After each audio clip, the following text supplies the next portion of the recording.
ভবিষ্যতের সাইকেল আসলে দেখতে কেমন হবে, এমন সব অসাধারণ ডিজাইন আপনি আগে কখনো দেখেননি। চলেন দেখে নিই বিশ্বের সবচেয়ে ইউনিক বাইকগুলো।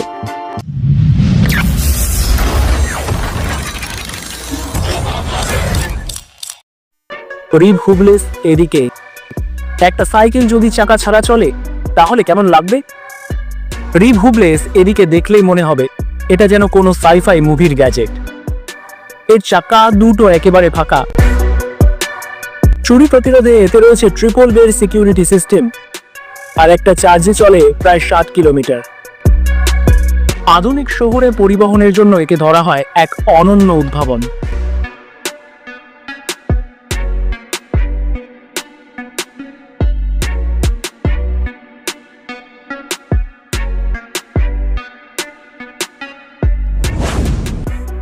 MANT ये 5 हाइड्रोफिलिक